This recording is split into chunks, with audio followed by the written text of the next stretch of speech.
Assalamualaikum warahmatullahi wabarakatuh. Nama saya Nurul Aini dari kelas F1 Manajemen dengan nomor NPM 101204999. Di sini saya akan menjelaskan materi dari pertemuan 1 sampai pertemuan 6 sebagai tugas ETS PAI. Yang pertama, saya akan menjelaskan tentang Ma'rifatul Insan, yaitu mengenal hakikat penciptaan manusia. Yang pertama di sini saya akan menjelaskan tarif al-insan, yaitu pengenalan manusia. Sebagai seorang manusia, kita sudah sepantasnya memahami apa itu manusia yang sesungguhnya. Dan mestinya kita harus mengenal diri kita sendiri, siapa diri kita, dari mana kita berasal, apa yang sedang kita kerjakan di muka bumi ini, dan seterusnya. Dengan begitu kita dapat memposisikan diri. Manusia adalah salah satu makhluk ciptaan Allah Subhanahu wa Ta'ala yang memiliki peranan penting dalam kehidupan di muka bumi. Manusia juga dipandang sebagai makhluk yang paling tinggi derajatnya dibandingkan makhluk Allah yang lainnya. Bahkan Allah menyuruh para malaikat untuk bersujud kepada Adam alaihi salam. Asal penciptaan manusia dibagi menjadi dua, yang pertama tanah dan yang kedua ruh. Dilihat dari asal penciptaannya, manusia tersusun dari unsur bumi dan unsur langit. Unsur bumi karena manusia diciptakan dari tanah, unsur langit karena setelah proses penciptaan fisiknya sempurna, Allah meniupkan ruh kepadanya.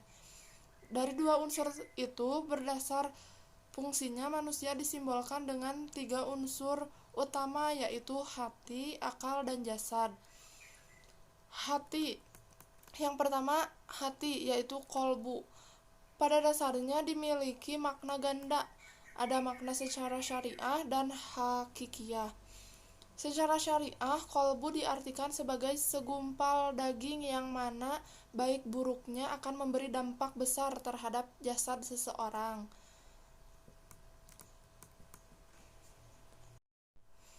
Secara hakikiyah, kolbu adalah sebuah organ yang bersifat sir, yaitu tidak berwujud. Namun ketika seseorang tersebut melakukan sebuah kemaksiatan, maka akan muncul bercak-bercak hitam yang lama-kelamaan akan mengeraskan kolbu. Yang kedua ada akal. Akal juga bukan otak karena otak bahasa Arabnya dimag. Yang ini bersifat fisik. Dengan demikian, akal pun bersifat abstrak. Akal termasuk karunia Allah yang terbesar bagi manusia, karena dengan akal inilah kemudian ia menjadi makhluk yang paling istimewa. Dengan akal itu manusia dapat memahami berbagai hal yang Allah ajarkan kepadanya. Dalam konteks kekhalifahan, akal memberi manfaat besar kepada manusia dalam bidang ilmu pengetahuan hingga ia dapat melakukan pengembangan dan inovasi. Akal adalah alat untuk berpikir dan memahami ayat-ayat Allah baik yang kauniyah maupun kauliyah. Tapi berpikir dengan akal tidak seperti berpikir dengan otak. Berpikir dengan akal itu akan berujung dengan satu kesimpulan. Dan yang ketiga ada jasad. Jasad sangat mudah dikenali karena ia dapat kita lihat dan kita raba-raba. Karena itu tidak ada perbedaan tentang hakikat jasad ini. Yang terpenting bagi manusia adalah menggunakannya sebagai pelaksana, sebagai apa yang telah ditekadkan oleh hati dan direncanakan oleh akal. Tanpa jasad, tekad dan pengetahuan hanya akan menjadi impian dan teori yang kosong. Di sini ada bagian Ma'rifatul Insan bagian 2, yaitu Hakikatul Insan, hakikat manusia. Sebagai seorang manusia, maka kita harus memahami hakikat dari diri dan kehidupan kita sebagai manusia. Hal ini penting agar kita sebagai manusia dapat bertindak adil terhadap diri maupun orang lain dan juga makhluk-makhluk lainnya. Allah Ta'ala menciptakan bumi dan memudahkannya untuk manusia, sehingga manusia dapat mengambil manfaat yang tidak terhingga untuk kepentingan hidup dan kehidupannya. Dia menciptakan bumi itu bulat, terapung-apung di angkasa luas, tetapi manusia tinggal di atasnya seperti berada di tempat yang datar, terhampar, tenang, dan tidak bergoyang. Dengan perputaran bumi terjadilah malam dan siang, sehingga manusia dapat berusaha pada siang hari dan beristirahat pada malam harinya. Padanya memancarkan sumber-sumber mata air yang mengalir air untuk diminum manusia dan binatang ternak peliharaannya. Dengan air itu pula manusia mengairi kebun-kebun dan sawah-sawah mereka. Demikian pula kolam-kolam tempat mereka memelihara ikan. Dengan air itu pula mereka mandi membersihkan badan mereka yang telah kotor, sehingga mereka merasa segar dan nyaman. Di sini juga ada Marifatul Insan bagian 3, yaitu Tokhatul Insan, yaitu artinya potensi manusia. Potensi adalah kemampuan yang mempunyai kemungkinan untuk dikembangkan, kekuatan, kesanggupan, daya, dan manusia. Makhluk yang berakal budi, yaitu mampu menguasai makhluk lain. Dapat disimpulkan, potensi manusia adalah suatu hal yang memungkinkan seseorang dapat mengembangkan kekuatan, kesanggupan, dan daya. Menurut pandangan Islam, potensi manusia adalah suatu anugerah yang Allah berikan karena Allah menciptakan manusia dalam bentuk yang sangat sempurna dengan kemampuan, maka dari itulah Allah membekali manusia dengan segenap potensi yang ada dalam dirinya. Potensi itu meliputi potensi jasmani, yaitu fisik, ruhani, yaitu spiritual, dan akal, yaitu mind. Ketiga potensi ini akan memberikan kemampuan kepada manusia untuk menentukan dan memilih jalan hidupnya sendiri. Manusia diberi kebebasan untuk menentukan takdirnya. Semua itu tergantung dari bagaimana mereka memanfaatkan potensi yang melekat dalam dirinya. Di sini ada potensi penglihatan, adalah kemampuan untuk mengenali cahaya dan menafsirkannya, salah satu dari indera. Alat tubuh yang digunakan untuk melihat adalah mata. Potensi penglihatan manusia itu sangat besar. Mata manusia memiliki kemampuan luar biasa untuk membedakan berbagai macam objek, sehingga lahir penafsiran dari hal yang mata lihat. Ada juga potensi hati. Hati menurut sains merupakan sebuah kelenjar yang terbesar di dalam tubuh manusia. Ini terletak dalam rongga perut sebelah kanan, tepatnya di bawah diafragma. Berdasarkan fungsinya, hati juga termasuk sebagai alat ekskresi.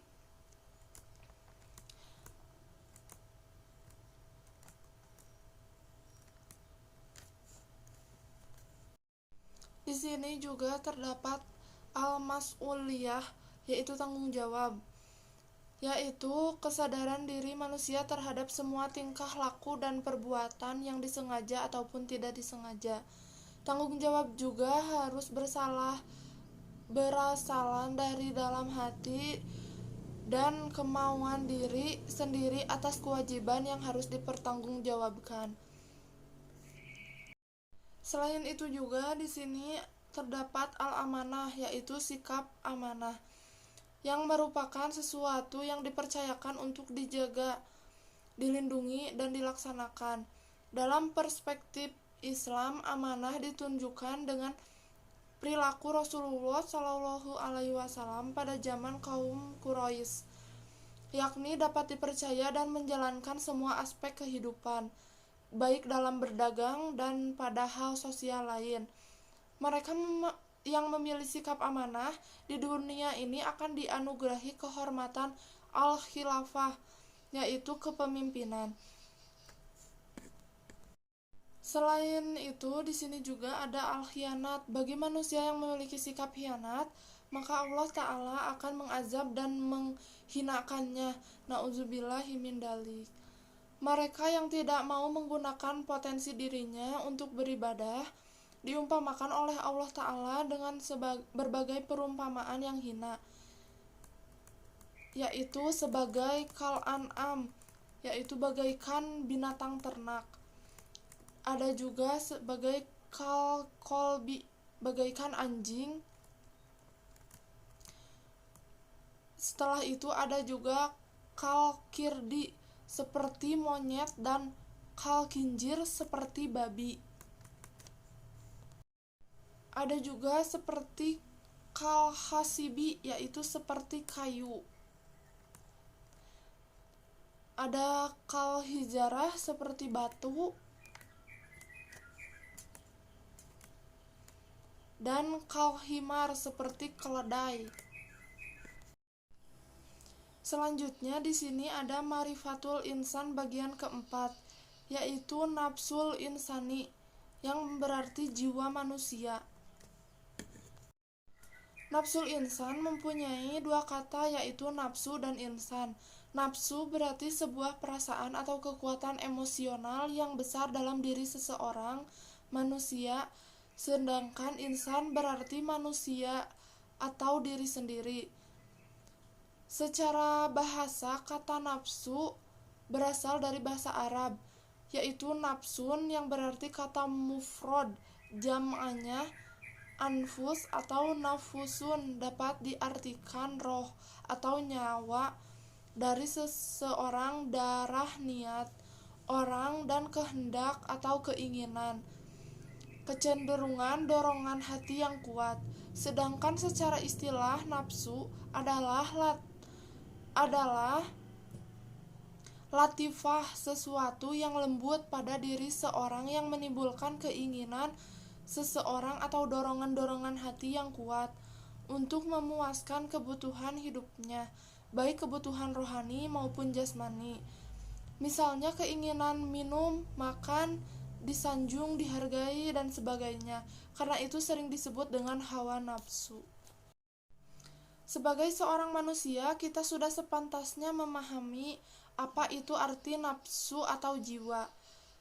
Di dalam diri kita itu terdapat nafsu, yang mana nafsu tersebut tergolong ketiga nafsu, yaitu nafsu mutma inah, nafsu iwamah, dan nafsu amaroh. Dengan adanya nafsu tersebut, seorang manusia bisa menjadi mulia dan hina tergantung bagaimana cara dia mengendalikan nafsunya.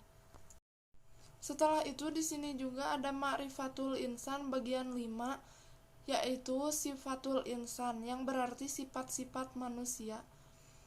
Manusia adalah makhluk hidup yang terbentuk dari banyak sifat yang membentuknya. Secara umum, sifat manusia terbagi dalam dua kelompok besar, yaitu sifat kebaikan dan sifat keburukan. Kedua sifat ini selalu menyertai manusia dalam kehidupan, yang akan membawa manusia ke dalam kebenaran ataupun kesesatan, kebahagiaan atau kesedihan. Sifat manusia sangat ditentukan oleh intensitas dan efektivitas usahanya dalam melakukan tazkiyatun nafs. Mengapa? Karena tidak dapat dipungkiri bahwa manusia diciptakan dengan membawa dua potensi yang berseberangan. Allah telah mengilhamkan ke dalam jiwanya, yaitu fujur atau dosa dan ketakwaan. Dalam dua jalan tersebut tentunya tidak terlepas dari jalan kebaikan dan keburukan, yang pastinya akan berakhir pada kesuksesan atau kerugian. Semoga dari sifat-sifat yang timbul selalu berorientasi kepada penyucian jiwa. Oleh karena itu, manusia dituntut untuk bisa mensucikan dirinya, jiwanya, karena dengan kesucian jiwanya manusia akan mencapai kepada kesuksesan dunia dan akhirat. Dengan mempelajari sifat-sifat manusia dapat memahami dan membedakan jalan kebaikan dan keburukan. Manusia dapat mengetahui sifat-sifat manusia yang menjadi jalan kesuksesan dan kegagalan, sehingga bisa menentukan langkah hidupnya. Dan marifatul insan bagian yang terakhir, yaitu keenam, ada hakikah al-ibadah, yaitu hakikat ibadah. Dan yang pertama ada merasakan banyaknya nikmat Allah. Dalam Quran surat An-Nahl ayat 18 yang berbunyi, A'udzu billahi minasy syaithanir rajim. Wa in ta'uddu ni'matallahi la tuhsuha. Innallaha ghafurur rahim. Yang artinya, dan jika kamu menghitung-hitung nikmat Allah, niscaya kamu tak dapat menentukan jumlahnya. Sesungguhnya Allah benar-benar Maha Pengampun lagi Maha Penyayang. Yang kedua, merasakan keagungan Allah. Ada Quran surat Al-A'raf ayat 54 yang berbunyi, A'udzu billahi minasy syaithanir rajim. Inna rabbakumullahu alladzi khalaqas samawati wal arda fi sittati ayyamin summa stawa alal arsi yugsi lailan nahara yatrubuhu hasisa wa samsal qamara wan nujuma musakhkharatim bi amrih ala lahul khalqu wal amru tabarakallahu rabbul alamin. Yang artinya, sesungguhnya Tuhan kamu ialah Allah yang telah menciptakan langit dan bumi dalam 6 masa, lalu Dia bersemayam di atas arsy. Dia menutupkan malam kepada siang yang mengikutinya dengan cepat, dan diciptakannya pula matahari, bulan, dan bintang-bintang, masing-masing tunduk kepada perintahnya. Ingatlah, menciptakan dan memerintahnya hanyalah hak Allah. Maha suci Allah, Tuhan semesta alam. Demikian, hanya itu yang dapat saya sampaikan. Mohon maaf bila ada kesalahan kata-kata atau pengucapan, karena saya juga masih belajar. Mohon maaf yang sebesar-besarnya. Wassalamualaikum warahmatullahi wabarakatuh.